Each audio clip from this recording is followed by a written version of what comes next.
Alright, now here it is, my favorite movies of 2015. Number 10, The Martian.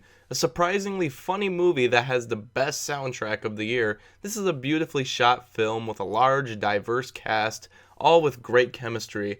This is just a great time all the way through, and it will make you feel real motivated at the end. Number 9, Kingsman: The Secret Service. This is a movie I was really excited for, and thankfully it paid off. Matthew Vaughn hasn't failed me yet and brings a spiritual successor to Kick-Ass to the screen. With a number of choices that are so odd, from Samuel L. Jackson's lisp to exploding firework heads, the film manages to make it all work while not taking itself serious at all. While the main character is probably the worst part of the movie, we instead focus on the great performance of Colin Firth, a funny script, and the best action scene you'll ever see in any movie. Number 8, The Gift. This is by far the most disturbing movie of the year. Joel Edgerton's first movie brings new light to the topic of bullying and the effects it can have on a person, featuring a surprisingly sinister performance by Jason Bateman. This is about as thrilling as thrillers got this year.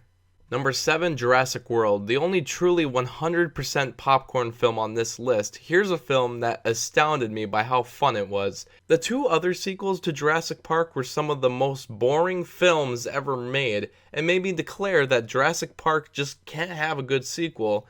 Colin Trevorrow proved me wrong. The filmmakers took a pretty simple script and turned this into a tense, fun, action-packed monster film. While I could do without all the sequel setups scattered throughout the film, they at least compensate by making a fun bunch of characters doing things that the original didn't. New dinosaurs, new action scenes, and we finally get to see the park as it was intended, the biggest surprise of the year by far. Number 6, It Follows, the most original horror film of the year.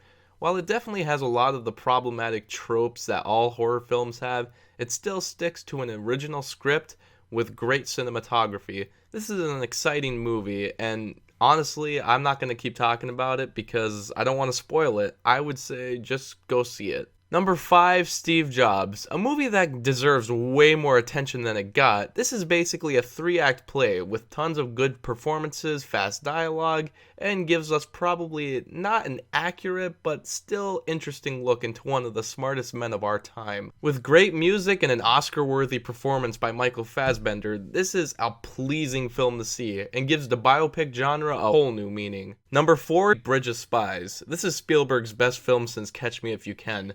A movie that is incredibly tense, but involves almost no action.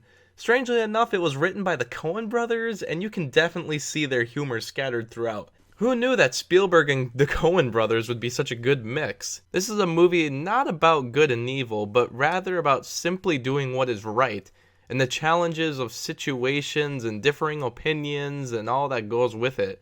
After learning about James Donovan's Cuba discussions with Castro and how he helped free thousands of captured people, this is one movie where I'd honestly love to see a sequel. Number 3, Star Wars: The Force Awakens. I have never been more hyped for a movie, and I'm glad this didn't disappoint.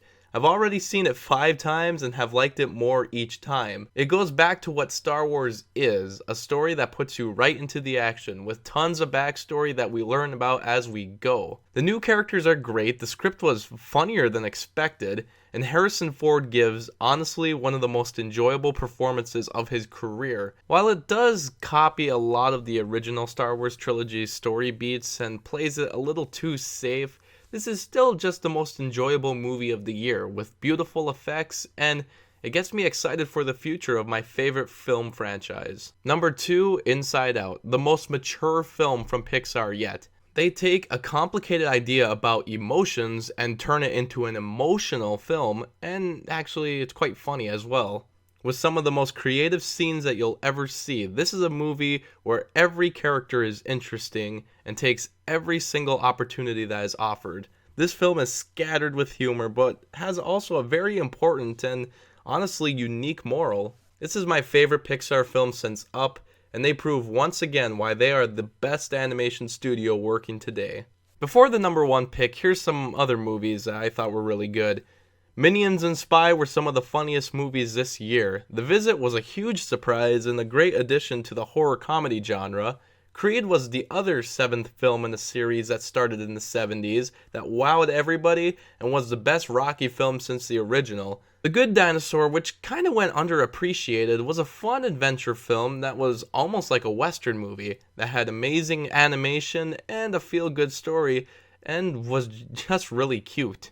Straight Outta Compton was an epic tale about the NWA that had me enjoying every second, and The Hateful Eight, a step down from Django Unchained, but still an enjoyable movie with great characters, and it was well shot, and it went by really fast for that long running time. Now, my number one movie of 2015 is Mad Max Fury Road. This is basically every single thing that can be dreamt up in a wacky mind like George Miller, and having nobody say, no, you can't do that. This is some of the most wacky and amazing scenes you'll ever see in any movie. In a way, it reminds me of Raiders of the Lost Ark, with its constant use of action scenes and very few dialogue scenes. You don't need to balance a film with action then talking. George Miller says just keep doing action scene after action scene. Yeah, I feel like I know so much about these characters by how little is said. It's an empowering movie with an amazing score, and exceeded all my expectations. This is an art film made for the masses, and this is the most unforgettable film of the year, truly a landmark in filmmaking. Here's looking to what 2016 has to offer. Will Captain America Civil War please us all? Or will Ride Along 2 be that surprising sequel that no one would have dreamt would be amazing? Let's all journey into it and find out.